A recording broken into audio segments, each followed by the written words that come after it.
right.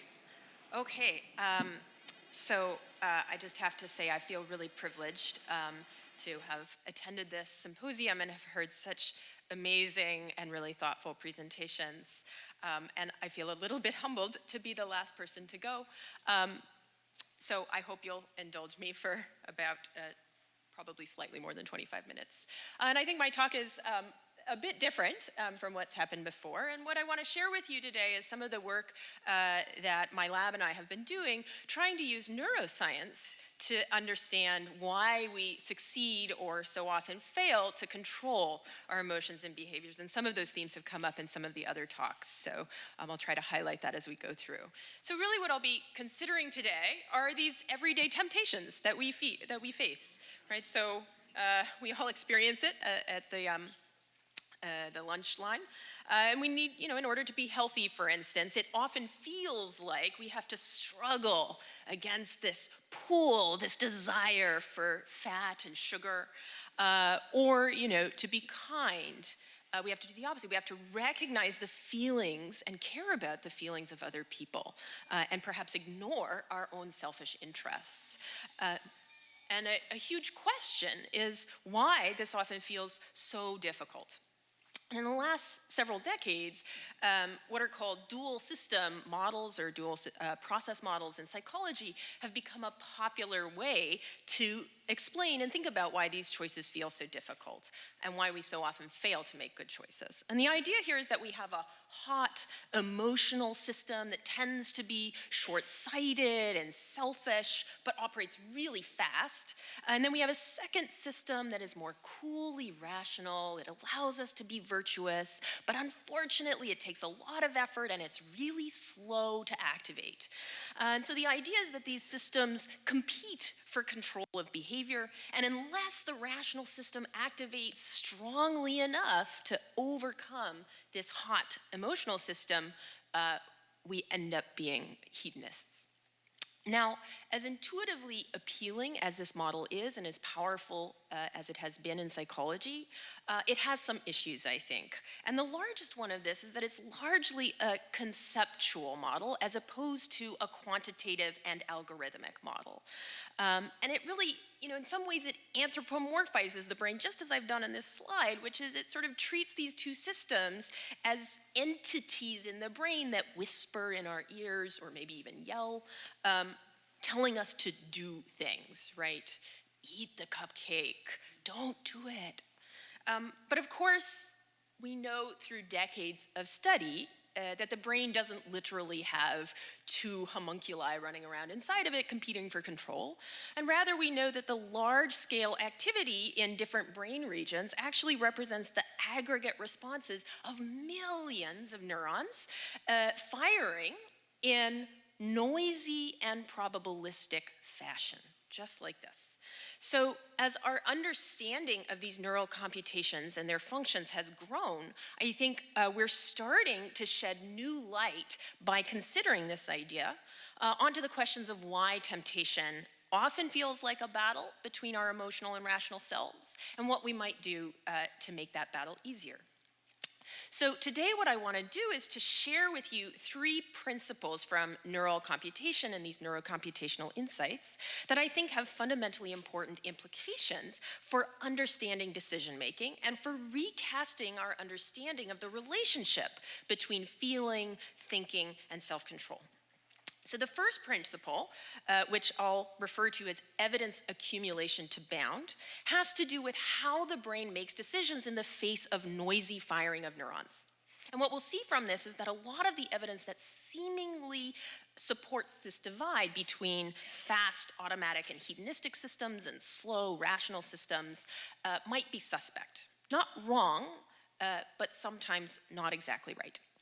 The second principle has to do with the idea of attentional amplification and attentional discounting.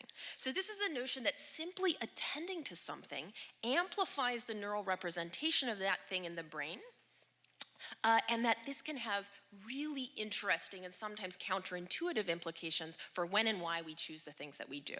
So I'll discuss a couple of points there. And then finally, I'll discuss a third principle, which again is really fundamentally quite simple, but incredibly important, which is this idea that the brain learns via association. And I'll talk about how we can use that potentially to overcome some of the issues that we face in making good decisions. So first off, I want to consider this question of why it sometimes feels so hard to do the right thing. And again, the typical explanation for this is that it's hard to do the right thing because we have a rapid instinctual response that tempts us into hedonism and a slow rational system that overcomes that in some way. And there's lots of evidence out there that purports to show this, right? So you often see that when people make what we might classify as the virtuous choice, so they choose generously instead of selfishly, they eat broccoli instead of ice cream, that it just takes them longer to make that choice. Right? It feels more effortful. And similarly, there's a lot of evidence that when they do that, when they choose virtually instead of selfishly, instead of hedonistically, we see activation in regions of the brain, highlighted here, that we think are really important for cognitive control. So all of this supports this idea that doing the right thing is effortful and hard. The problem is that there's a lot of evidence the other direction as well. And there's this huge debate about whether at heart we are intuitively nice and good, or whether we're intuitively selfish and hedonistic. And so this led me a few years ago to try to develop a computational model inspired by the neuroscience that can explain when and why any particular decision might feel hard or take a long time or activate regions of the brain associated with cognitive control. And basically, the idea is if you can build a simulation of human behavior that captures what we see in human choice, that might give us some insight into what's actually going on. So here's the model, and it's actually relatively simple. So the first idea is that when considering whether to choose, say, an ice cream sundae, we compute the value of that consumption for ourselves based on the weighted sum of multiple choice-relevant considerations or attributes. So for instance, you might think, oh, this is gonna taste amazing, but it's also really unhealthy and has lots of calories. So those might be two of many different considerations that we would think about. And what determines what we choose is how we weight them. So if I have a high weight on taste, I'll say, yep, the value of this thing is really positive, I'm gonna choose it. The value on health is really, if the weight on health is really high, then the value of eating an ice cream sundae is consequently much lower, and I'll say no. Now, the other issue, so this is pretty standard economic theory, in fact, where the neuroscience comes in is we know that the brain computes this value with noise at any given moment in time. So if you just recorded from neurons that signal value, and we assumed that the sort of true value of eating an ice cream was +3, those neurons, if you recorded them in the first 100 milliseconds of seeing the ice cream, might register essentially +3, but in the next 100 milliseconds might actually register -4, or -2, or +4, or +6, or +3. So obviously this is problematic because we can't use any one of these instantaneous signals and be guaranteed that we're gonna make a good choice.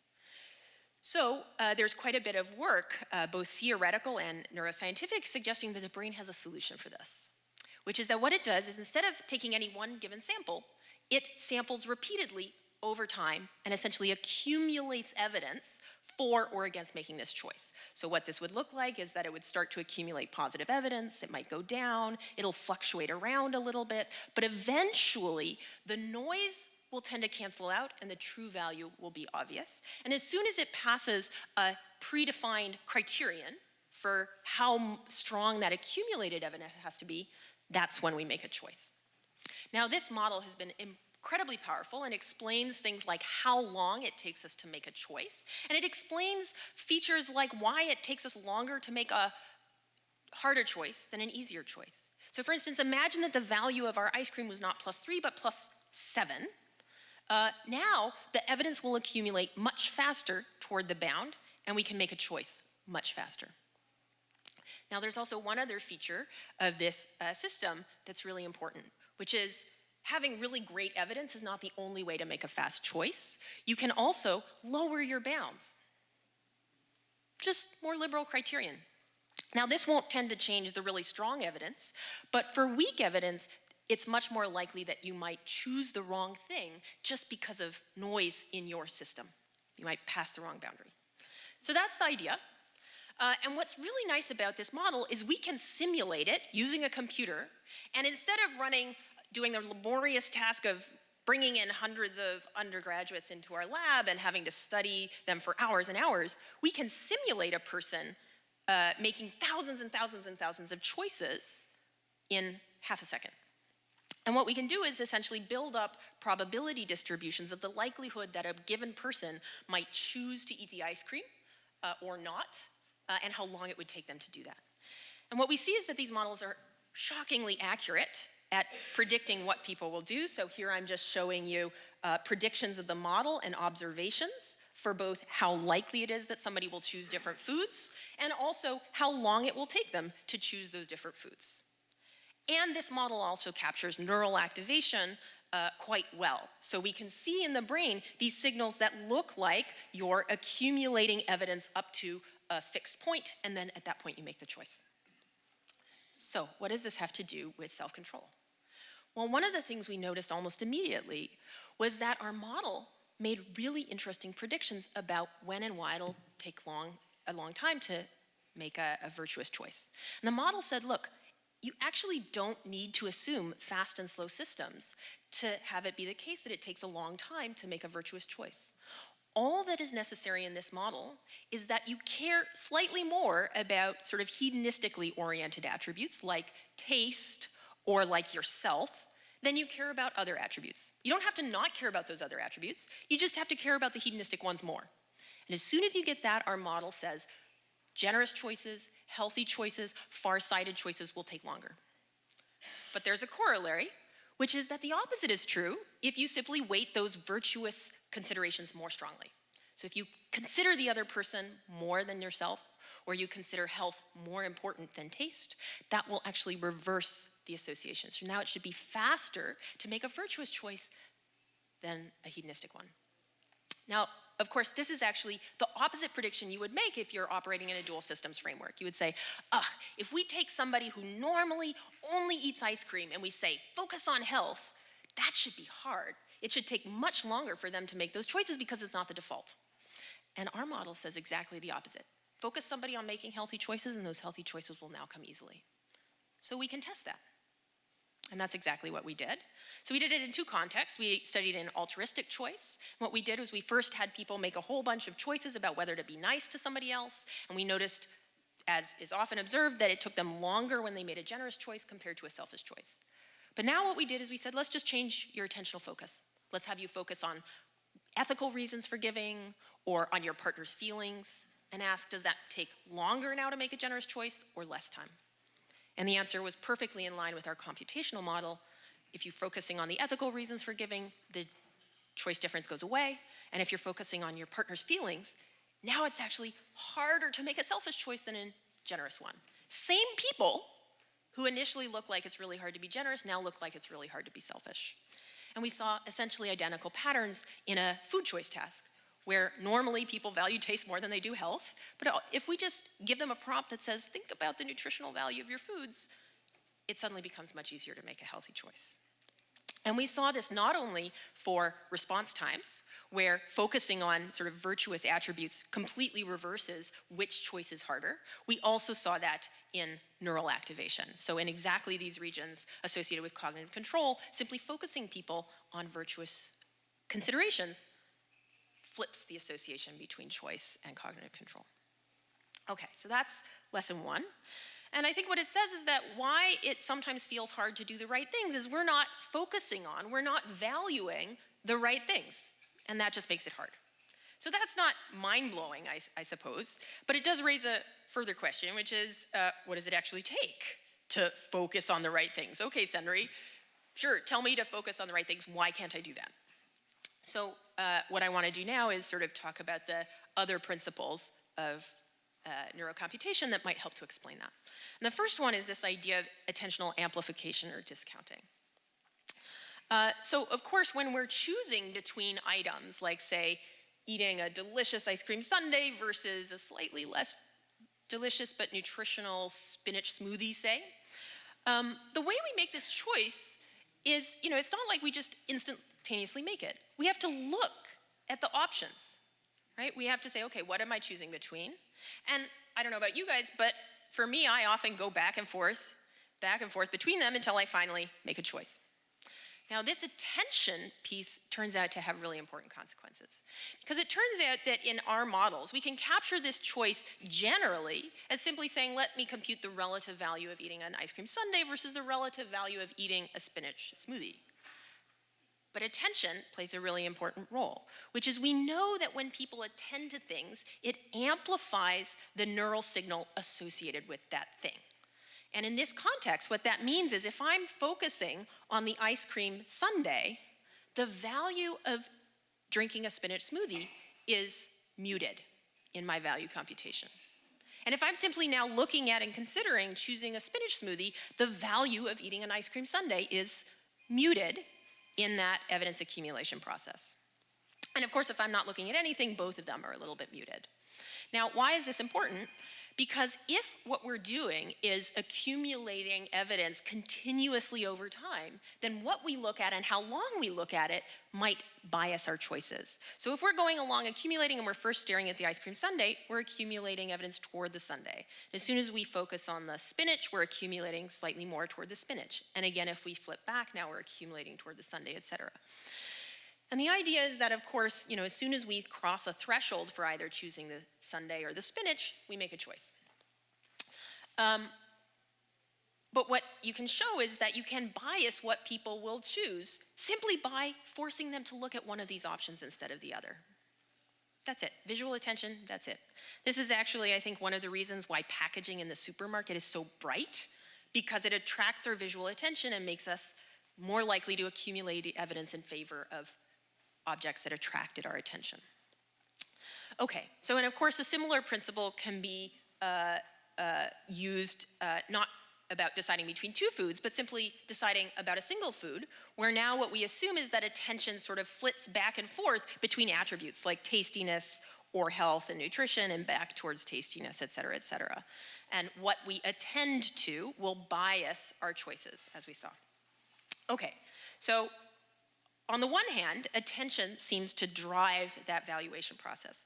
But here's the problem, which is that emotion drives attention. We know this.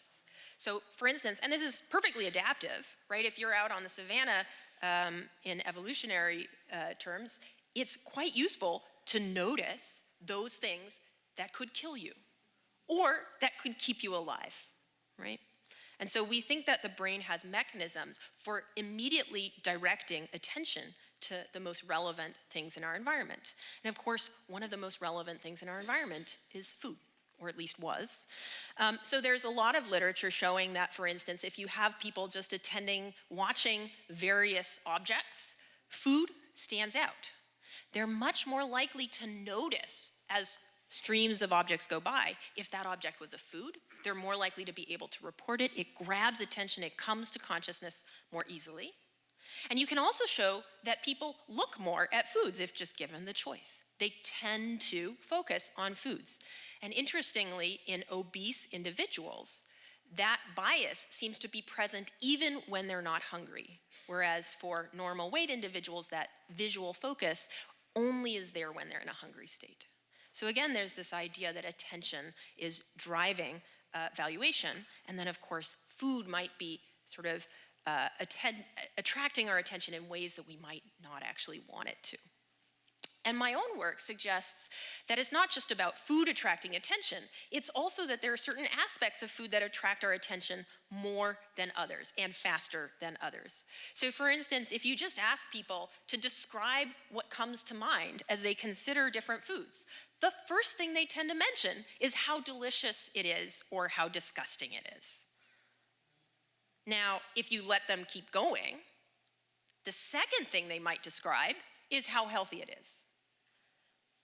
But the problem is that if you're accumulating evidence over time, if the first thing you thought of was how delicious it was, you might have accumulated your way to grabbing for the ice cream sundae before your brain ever says, oh, but hey, wait, it's not that healthy. And in fact, we have some evidence for that. So we have, in our lab, developed methods for tracking what people are tending to want at any given moment in time by recording their reach movements as they decide between objects. And I consider this, I sort of refer to this as the refrigerator door test. So I don't know how many of you will go to the refrigerator and kind of be like, what should I eat?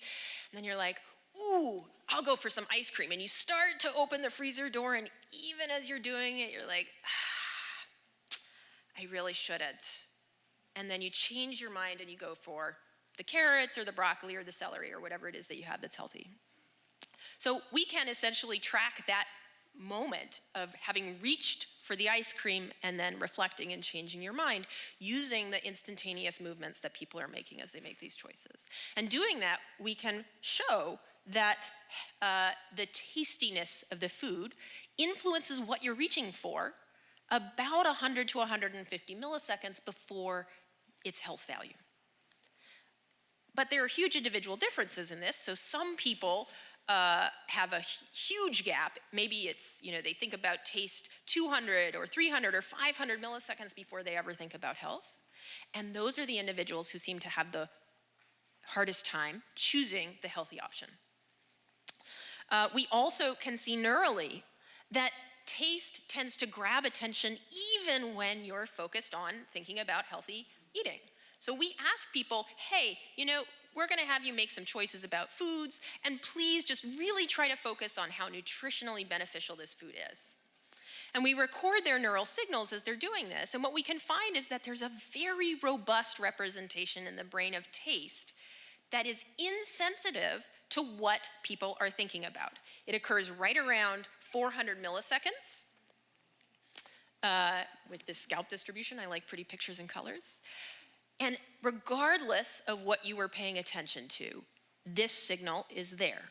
It's as if the brain can't help but think about how tasty the food is. And of course, that's going to complicate our ability to choose the healthy thing if the brain is screaming at us, hey, this is delicious, this is delicious.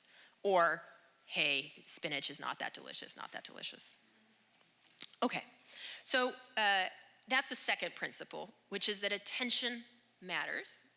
We can, of course, direct our attention, but there are these prepotent stimuli that may attract our attention whether we want it or not. So this raises a really important question, which is what do we do about it?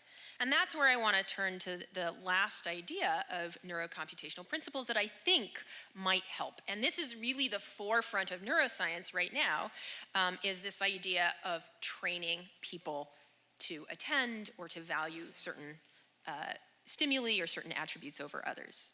So here's the basic principle. You may have heard this before. Cells in the brain that fire together wire together.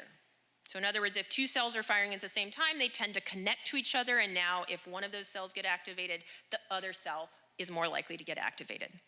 Now this is really important for thinking about training people how to choose, because it's not just cells that fire together, wire together. It also means that concepts that fire together likely wire together.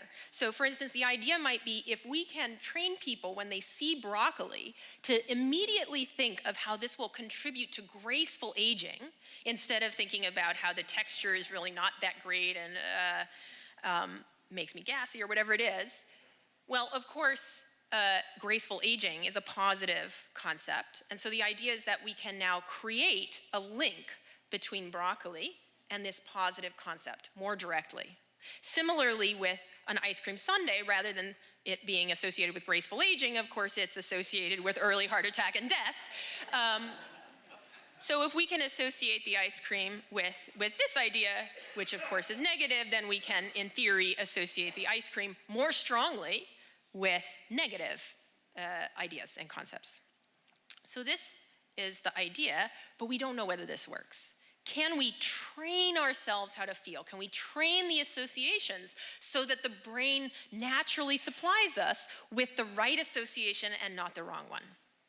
And there's just a hint in the literature that this can be done. And I'll highlight two studies and then just say, but there's a lot of question about how successfully.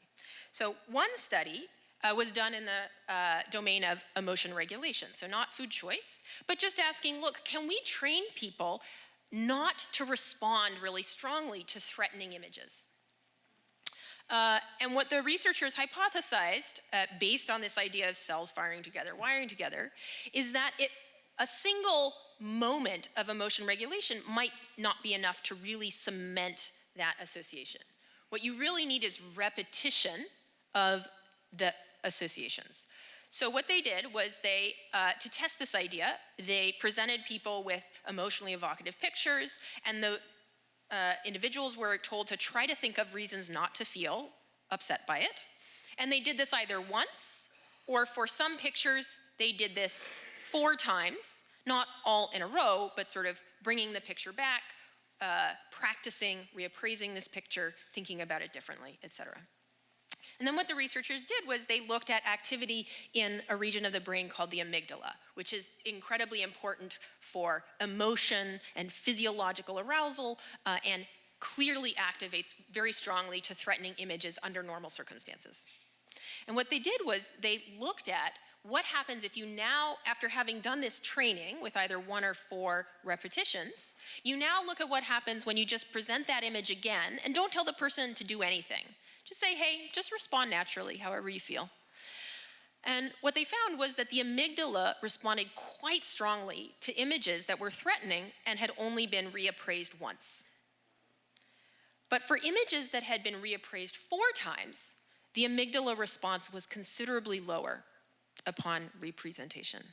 And the beautiful thing about this was that if you look at the reappraisal moments themselves, reappraisal activates effortful control like nobody's business. You get cognitive control regions going like crazy to reappraise the stimulus. But when the authors presented these emotional pictures after having practiced reappraisal 4 times, what they saw was downregulation of the amygdala, but no upregulation of cognitive control regions. It was as if people got the benefits of reappraisal now for free. And the same thing seems to be observed in food choice. This is a very recent study, just came out this year, looking at whether you can train people to eat healthier by having them practice thinking about foods differently, remembering that they're nutritionally good or bad, and trying not to think about how tasty they are. And what the authors observed is that you can actually see people's choices change even after having asked them to regulate, and now they're just choosing naturally. Their choices change, they eat more healthily, but it doesn't appear to come at a cognitive cost. It's not like it takes them longer, and as far as we can tell, it doesn't activate regions of the brain associated with cognitive control. So that's really comforting. And I think, now what I actually should mention one other thing, which is these aren't huge effects. They see a change in healthy choice of about 6%, but that is actually equivalent to about 100 calories a day, which of course built up over time is quite a lot. And so I think I just want to highlight this idea that our sequential sampling model can explain what's going on here. Because if what you're doing is you're changing what your brain is sort of providing to you in terms of value from something that's really positive for the ice cream sundae to changing those associations to be negative, that can make this choice much easier. Okay. So what we've seen is that, first off, these simple models of choice can explain complex behavior and can explain inconsistencies that suggest that dual process models might not always be the right way of viewing why it's hard to make a good choice. These models also point to the incredible importance of what you are attending to. But of course, they also explain why it's hard to attend to the right things. And so for my money, I think the answer is we need to train ourselves to do a better job. And I think there's a lot of future directions that we're really interested in exploring. So the idea is, can we have people at the beginning of their day, for instance, just do a little practice, a little visualization of how wonderful it would be to eat broccoli, how terrible it would be to eat sundaes, how what they're going to do when they encounter temptation. And then I'll just give you a taste of some stuff that's really exciting to me, which is we're now able to parse, we're able to decode from the brain when people are thinking about certain items versus others. And there's even some work suggesting that we can use this to train people unconsciously to say, desensitize them to phobic stimuli, or potentially to sensitize them to healthy stimuli. So if you're interested, ask me more. But in the meantime, I will wish you all easy and healthy eating, and thank you for listening.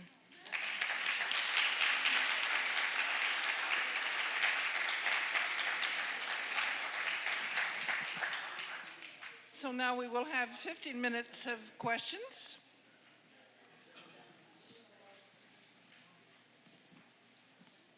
Hi, I had a question about, I had a question about reappraisal versus suppression. And you talked a lot about reappraisal and long-term goals. Mm-hmm. So I was just wondering if you could talk about suppression in your models and how. Wonderful, yes.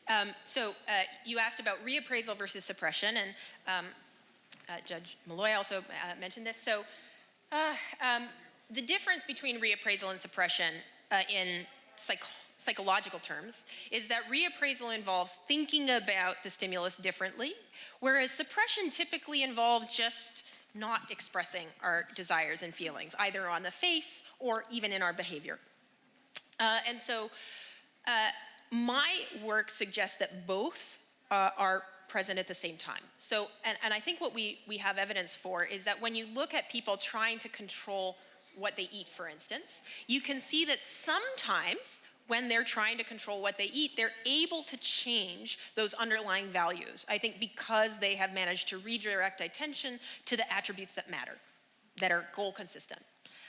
But you also see a fair bit of evidence that sometimes they're trying really hard, they're working really hard, and these value-based signals are not changing, or at least not in the way you'd want them to. And in these cases, what we see is that the brain seems to assume a pattern where what they're doing is they're essentially saying, okay, yes, I really, really want it, but whatever, I'm just gonna like sit on my hands and not reach for it, right? That's the behavioral decision-making equivalent of suppression. You still want it, but you're going to do whatever you can not to approach it. And one theory that we're working with is this idea that if you're regulating via suppression, that will not have these salutary downstream consequences. That you might be able to control what you eat in the moment, but the moment you stop thinking about it, you're gone. Whereas with reappraisal, if what you're doing is you're changing the associative memory structure of these foods, now you have the benefits even when you're not thinking about it explicitly. And that, I will say, is a totally speculative hypothesis that we are currently working on testing, but I don't know if it's true. Yeah, I have some questions about your assumptions. Yes. And I've done some hypnotherapy, and basically what you're talking about, I think, are suggestions. And you use the word training. Mm-hmm. I think training has, to my mind, and maybe some other people, you're training animals, but you don't train people, you educate them. But that's just perhaps my own prejudice in that training is really giving them suggestions. And there may be some dangers in some of the implications of training. Now you're dealing with food, and there's another problem I have, and that is your assumptions and your sample size and how you are picking your sample and your culture, because there is variation in cultural values of food, and not everybody would prefer innately ice cream to broccoli, for example. And so your assumption, what have you thought about your sample size, and have these been taken into consideration? Yes. And the social differences, the cultural differences, and age differences, and so on. Yes, I love this question. So the short answer is yes, we've thought about it. And in fact, I should say that you're right, that there's huge individual variability in what people choose. And in fact, I think the study that I mentioned, where we find that for some people, taste seems to be calculated first, and then they maybe bring in health a little bit later, but that is not universally true. There are people, even in our sample of Western undergraduates, who, to be honest, are generally mostly just interested in like eating delicious food. But there are some who, when we try to measure this, compute health first, as far as we can tell, right? The first thing that their motions seem to reflect is the healthiness of the item, not the tastiness. So I wouldn't by any means say that there isn't the possibility for individual variation, that there isn't, that it's always the case that the brain is fully hardwired to always process taste first.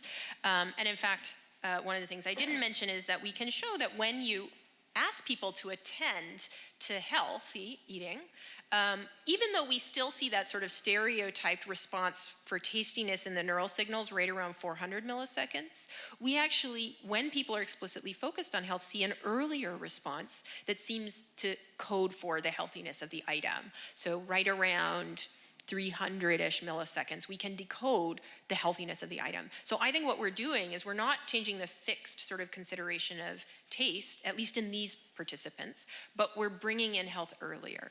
And so I should also mention, you asked about training. I think this is a really important point. Is it just suggestion or is it training?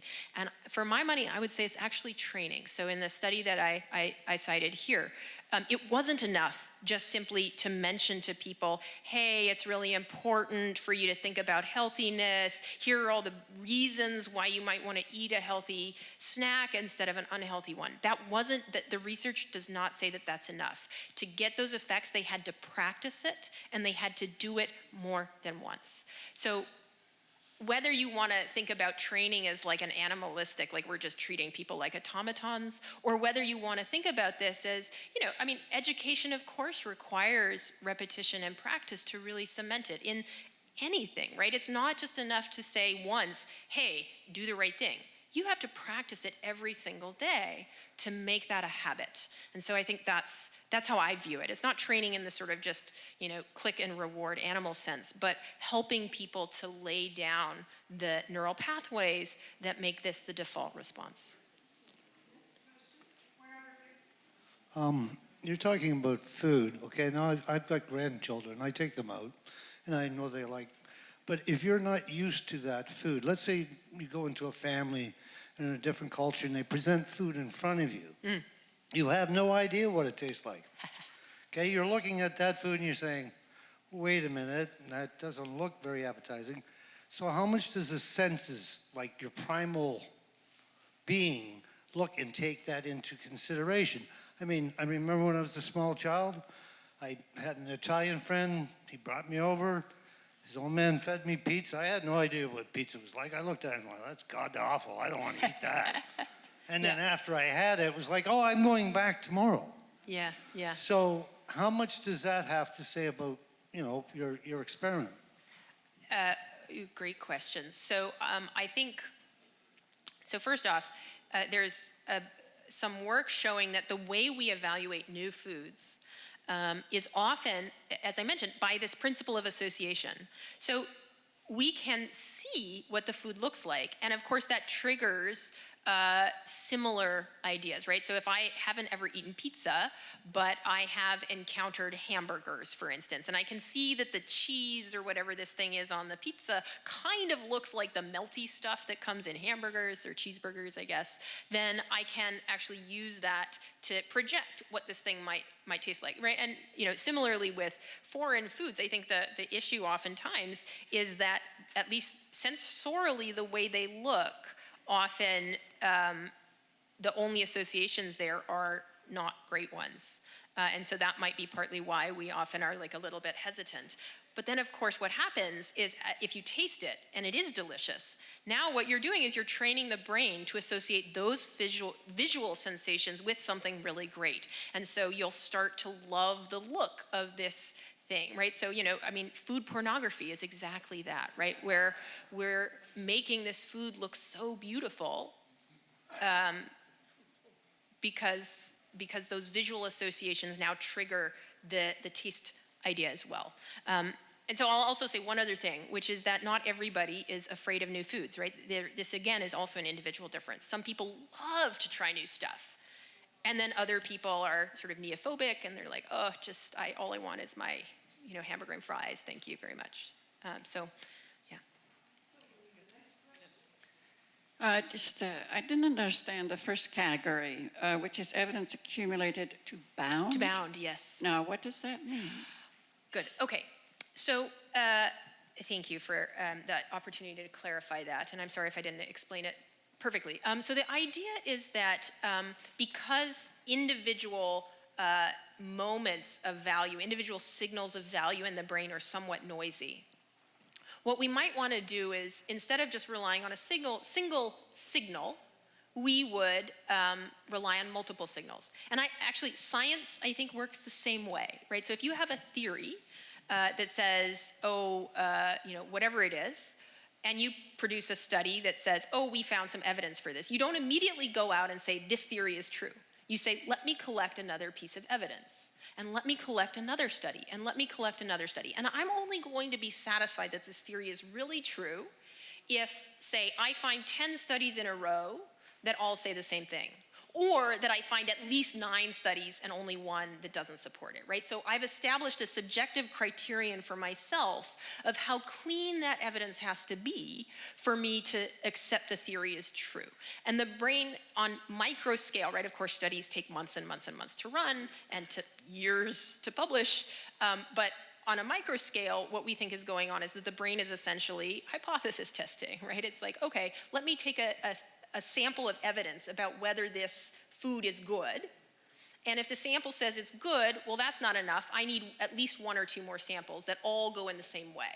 And of course, you can change your criterion. You can say, I need 10 samples that all go in the same way, or I need 100 samples that all go in the same way, and that'll affect how long it takes you to make a choice. I had no trouble with that idea. Sorry. I understood the idea. What I didn't understand was the to-bound theory.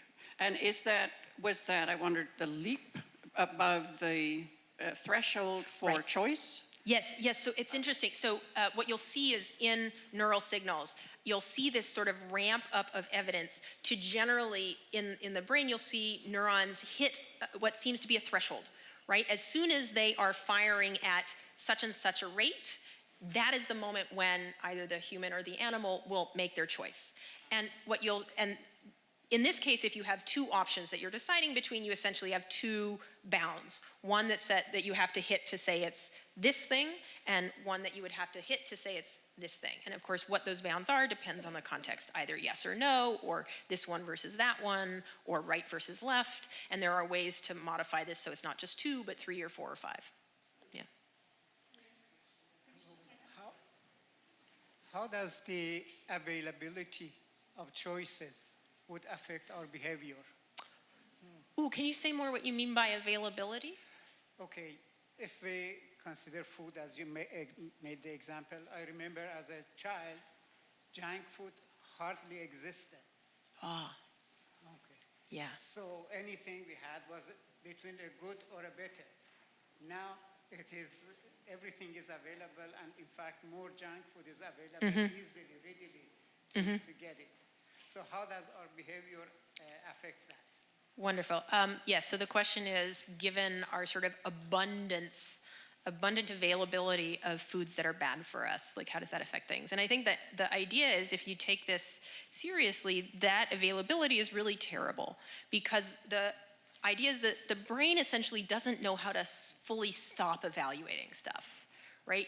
And we can see this, you can distract people, you can do all sorts of stuff to try to mess with their ability to evaluate stuff, and you can still decode from the brain how good something is.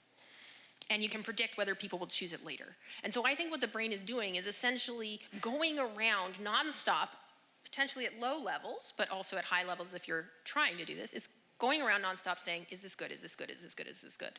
And having things available in the environment that are hard for the brain not to evaluate as good means that we're going to more often eat them. So I do think a really successful strategy for losing weight is just not bringing junk food into your home.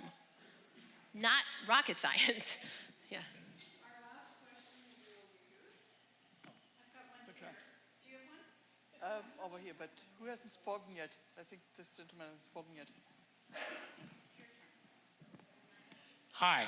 How does your model take into account the fact that you're going to make different choices at different times?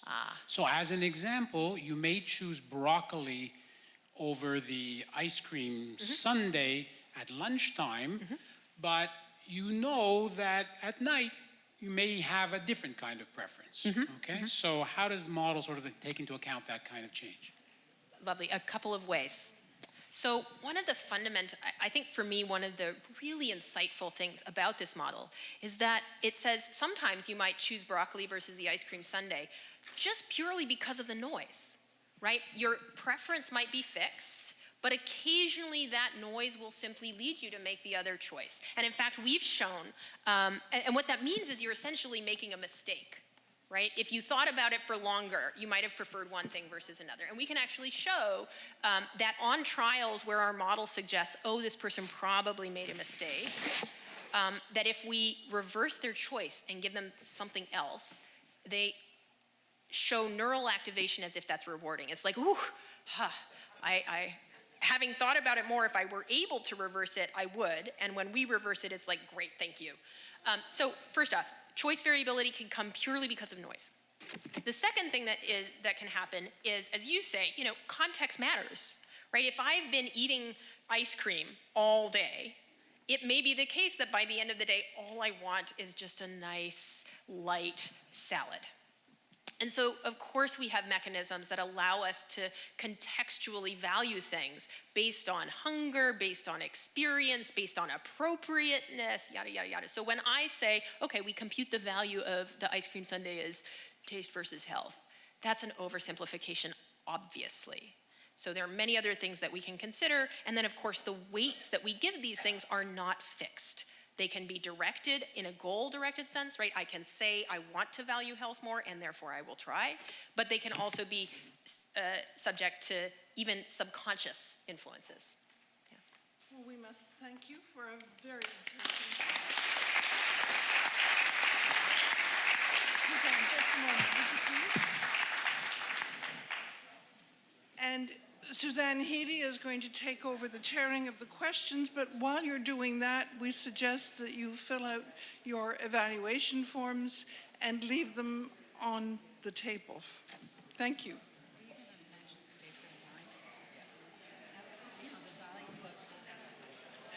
Okay, so what we're going to do now is a little bit of discussion, and then we'll open it up for general questions, but I want to mention that there's also wine waiting for you at the end of this whole, just to entice you to stay, I think, is the idea.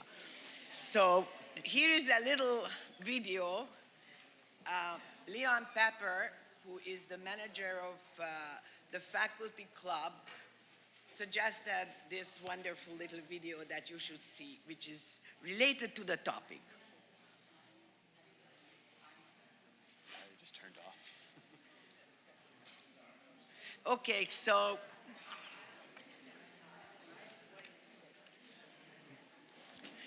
this is what happens with me and IT, so I am happy I'm not the one. I think this is a little video that the CBC showed recently. What? Anything else? Just, thank you. That's so far 3. Okay. Okay, so let's start.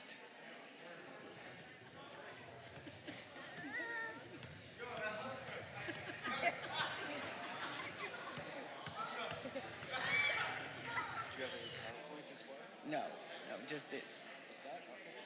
So here is a group of young children who were actually told to huddle.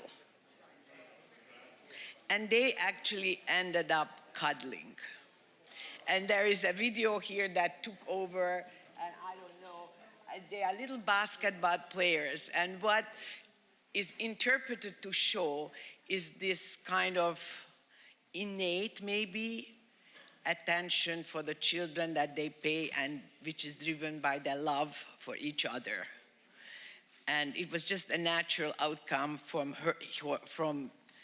hearing the word huddle, and they just went and cuddled. So I thought that before I open up the session for a general discussion, I would start it off with one question that I feel may be quite important to answer by our various contributors, how they view the answer to this question. When I was getting ready to think about this symposium, I was thinking about some concepts such as feelings, emotions, mood, and affect. And it seemed to me that today the words emotions and feelings were used interchangeably, although in many various literatures, especially neuroscience and psychology, these concepts are defined differently. So before you go home and figure out what you take from here, I think I would like to ask anybody who has a contribution, but especially our speakers, to maybe say a few words of how they see the relation about these different concepts.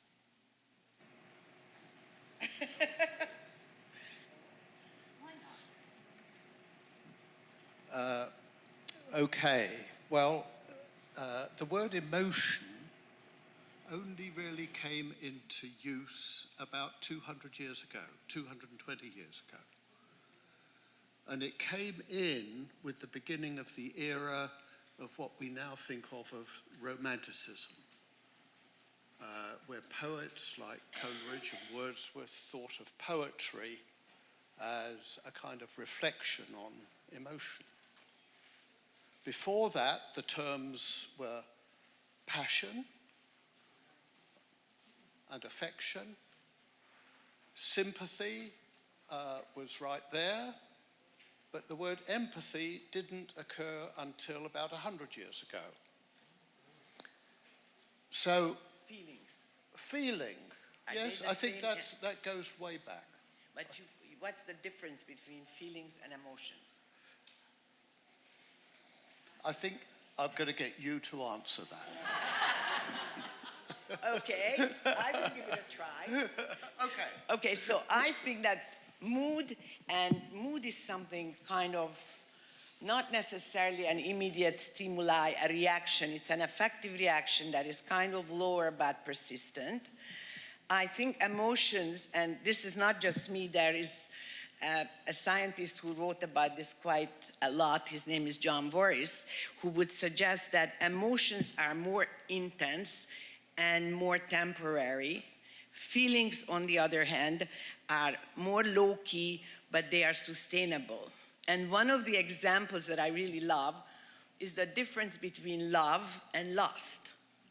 So here is a man who loves his wife and manages to see somebody else, another lady, and what he feels is lust. But I'm not sure that he recognizes that that feeling may be just very temporary and it's not worth messing up his life. So that's the way that I see the difference. But actually, it's pretty important to be able to distinguish, I think, between these two, especially if you are considering also the implications for clinical interference or clinical help, because it's one thing to try to change people's immediate reactions, anger, and so on. It's another thing if you are trying to deal with a long-lasting feelings that are, for example, drug-related, etc. So that's it. Now it's up to you to make meaningful contributions. I was wondering if I should have a lot of questions figured out here so that there is no lull in the conversation. But my experience with the senior college has been that this never happens because we have an incredible, well-educated, informed, and interesting audience who will make their own contributions. So on that note, please ask any questions just generally or addressing any one of our speakers who are still here.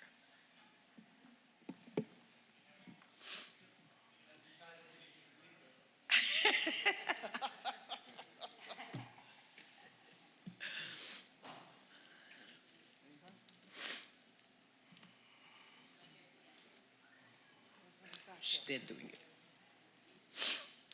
Thank you. I wonder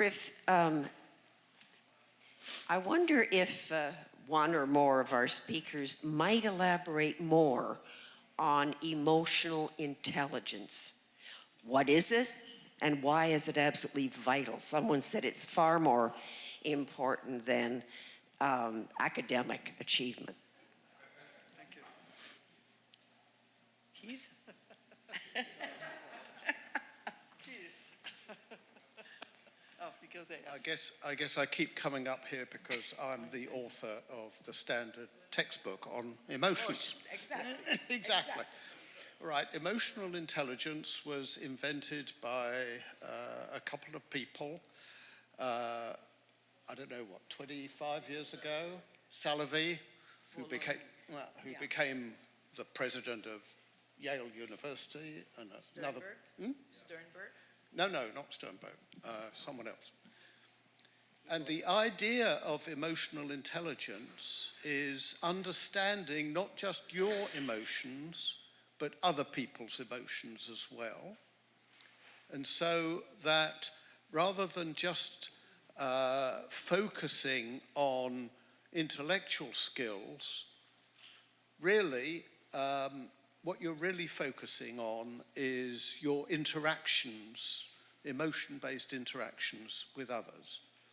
Now, I can't remember the 4 categories, but they're all based on understanding your own emotions, being able to recognize other people's emotions, being able to decide in the way that you were talking about on what emotion to focus on, and something else. This idea took off, and now there are societies for emotional intelligence. You can go to conferences on it, and so on. Now, it's not become nearly as important as IQ, but the people who are working on it would like it to be. What are the correlations? Of what? Regular IQ and emotional IQ, would you know? I can't remember. I'm sorry. You ask all these very difficult questions. Thank you. Let me just say one more thing about when you were talking about moods and feelings and emotions. You also asked about affect. Affect was one of a number of faculties in the Victorian era, and then it sort of dribbled away. And then, because of a political movement, people thought, well, over there is cognitive science, and we don't quite like that. So we're going to have affective science, and now we do.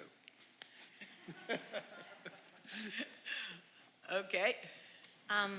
I imagine this is a simple question. It's just a question of terminology. At the very beginning of the first talk, we learned that William James was under the misapprehension that emotion was an end state, and I didn't understand that term. Oh, sorry, it's me You are again. back I again. do apologize, and I'm going to shut up. No, they address you.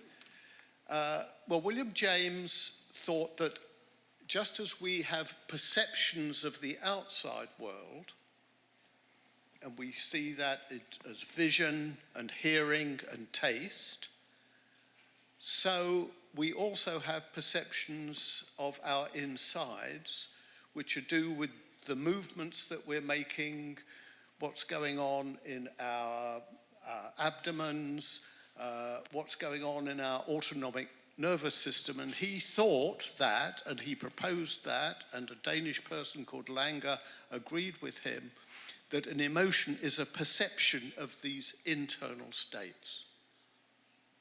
And that's it.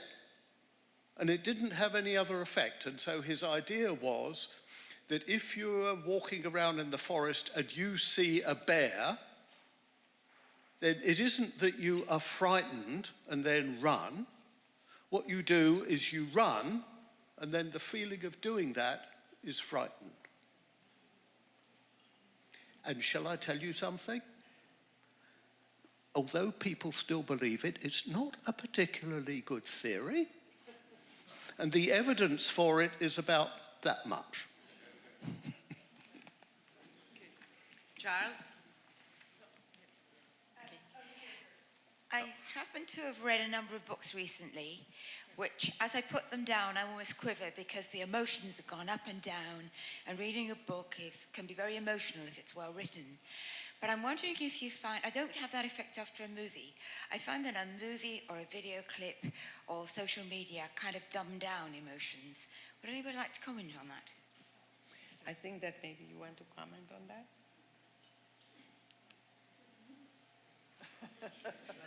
Yeah, sure. I'll bring you a mic.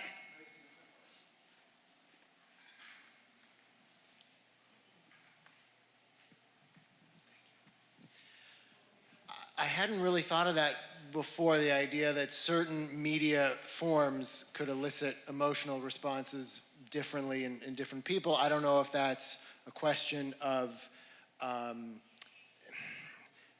if it's a generational question, because we've all had movies for our entire lives, and we've all gone to the movies. We've had television for all of our lives.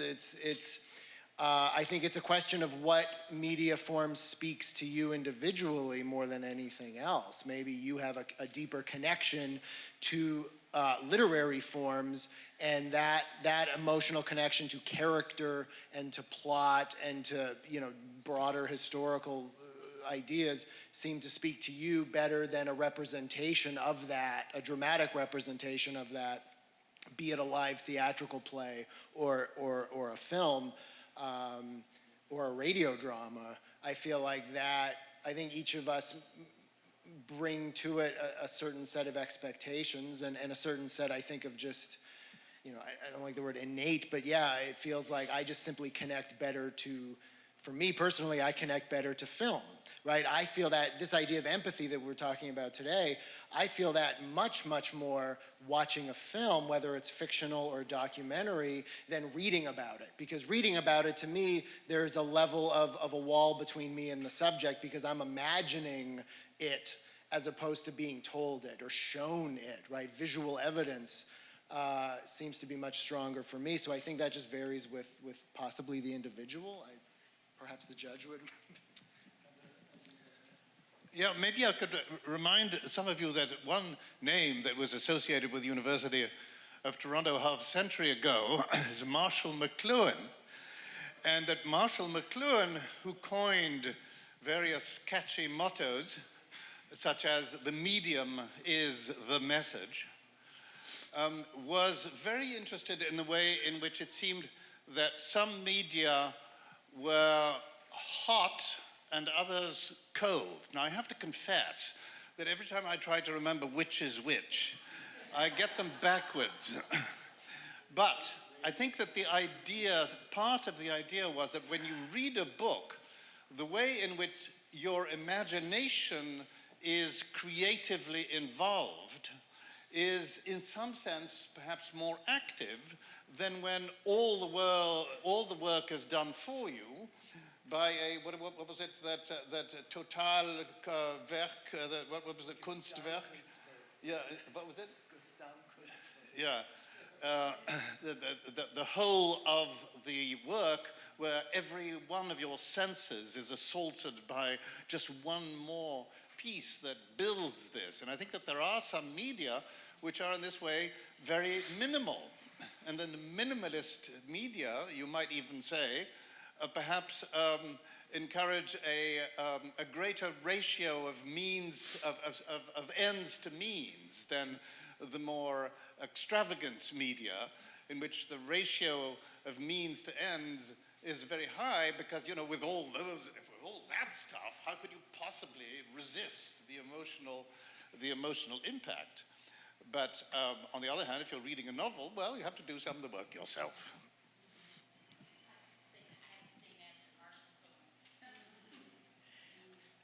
Do you want to speak, Anne? Oh. Okay, I have a question to Anne, though, which is that I have this impression, and I might be wrong, and I wonder what your experience tells you about it, that when defense lawyers speak, they tend to appeal more to emotions than rational thought, and when the prosecutors speak, it's the opposite. Am I right or not?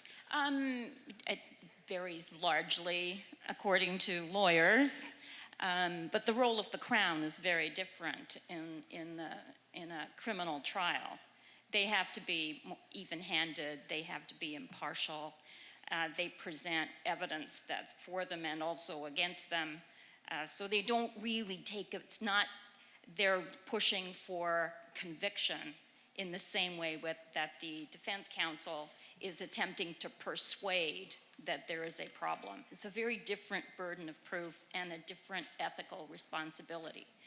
And it also changes a lot if there's a jury. Because defense counsel tends to be a lot more emotional and passionate and less driven to nitpicking detail.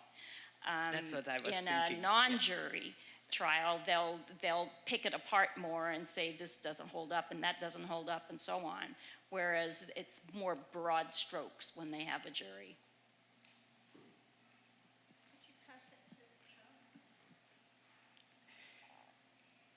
At the beginning, Keith Oakley drew attention to the distinction between nonfiction and fiction, and how fiction builds our emotions and brings it out much more than nonfiction.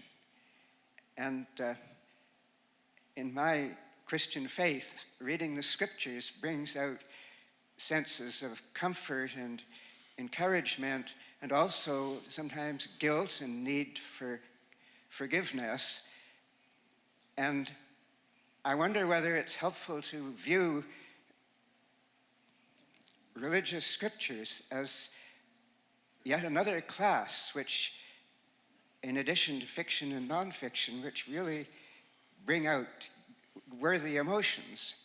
And yet a challenge with the scriptures is, thinking about Ronald D'Souza's talk, they were written in ancient languages, which for us have to be translated into English today. My companion at the table was telling us how at the Passover Seder, some of the readings are in Hebrew, but others are in English for the children to understand. And in the New Testament scriptures, Paul writes about love, and in the original Greek, as I understand it, there are several words like eros for erotic or sensual love, and phileo for friendly love, and agape for the self-giving love, which Christians see as characterized by the love of Christ for the church. And so, in talking about emotions, is the actual language which is used important too? So I think the question is whether do we have some other texture form beside fiction and nonfiction? Excuse me, here I am again. We started by making the distinction between fiction and non-fiction because it was easy to separate books of fiction from explanatory books of non-fiction about physics or astronomy or genetics. Really, as our research has gone on and other people's research has gone on,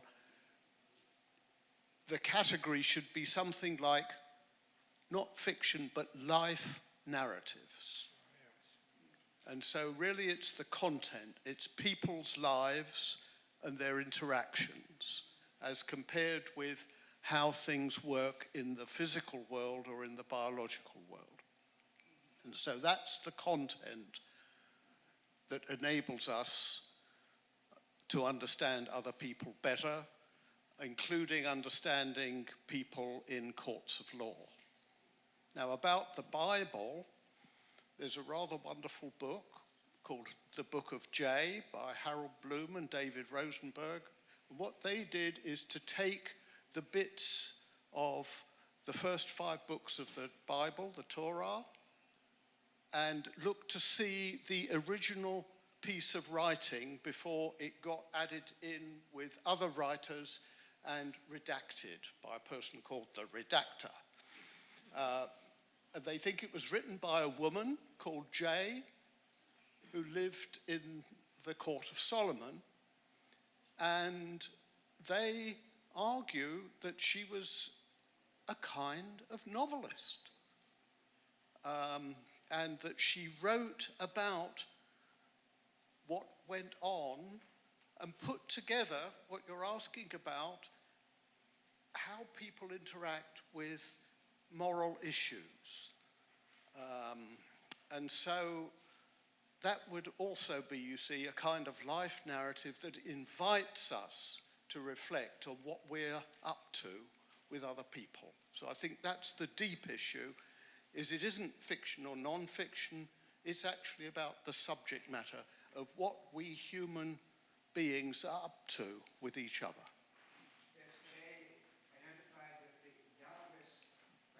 Yes, that was the Yahwist, yes. Well, okay, so the Bloom and Rosenberg, they thought, as I say, she was a woman in Solomon's court. One more question from my Yes, yes.